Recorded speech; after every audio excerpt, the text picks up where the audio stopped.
We have Iceburg. And I promise you, I think every set people try to figure something out with this leader. But this leader is trash. But support, future support can always change that, and that's what it looks like it's happening, to be honest. It like some future support is making this deck playable. This leader suffered from too many things. Way too many things. Not being able to attack means you're getting jumped. Imagine hanging out with your boys, y'all getting jumped, and there's one guy in your group is not even throwing hands. They just in the fetal position. You're like, yo, what are you doing? You know? So, yeah, not being able to attack is basically getting jumped in one piece, right? So that's just first of all. Second of all, non-negative effects hold you back. Respectfully, it is what it is.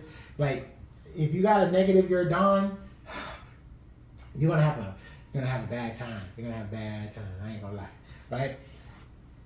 If you rely on a stage card, you're probably not worth playing. You know, they have their own Onigashima, the Galileo card, and it's just, now you have to make sure you see it, and it's best to see it on curve. I will say this though, unlike a Kaido deck or whatever, this leader ability is more efficient, where you can play the stage card, then use the leader ability to still get a character in play. So you don't hold your board presence back a turn. You don't have to worry about that.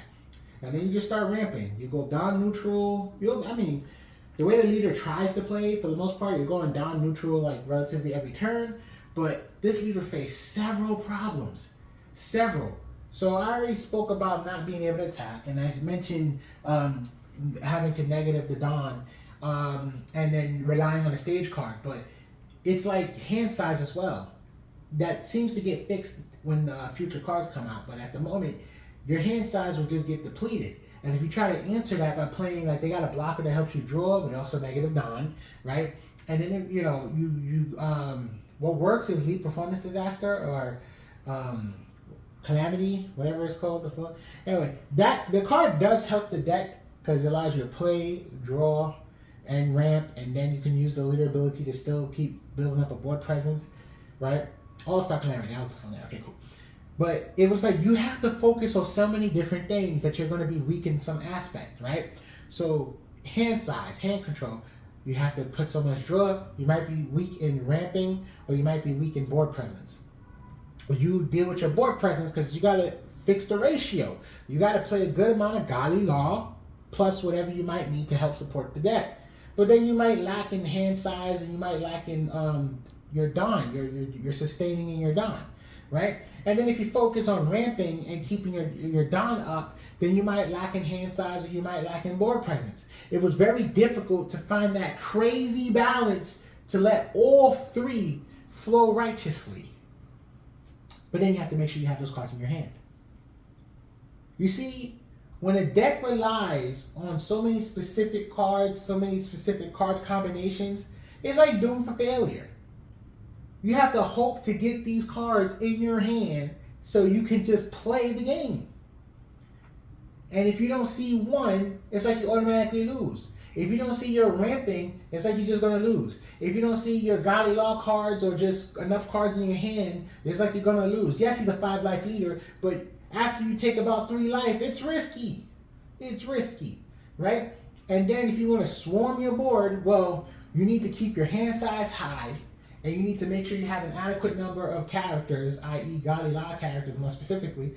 But then you're probably, once again, lacking in your Dawn count. And if you focus on, once again, you focus on your Dawn count, you're going to lack somewhere else. You see how this vicious cycle is? It's a vicious cycle here. But they did justice when they're going to come out with a Bluno that retrieves from the trash and puts it in play. And they're going to come out with a Khalifa that returns 2 from the trash to the hand. And they kind of loop each other. So very dangerous sequence of cards here, which is making it understandable how this leader is becoming playable. Because imagine just constantly being able to keep 2 characters on your board. Constantly. Because you can always negative 1 Dawn to cheat the cards out. So work with me here, right? Even though at the moment the leader is trash, in the future he becomes definitely playable, I'll definitely say playable.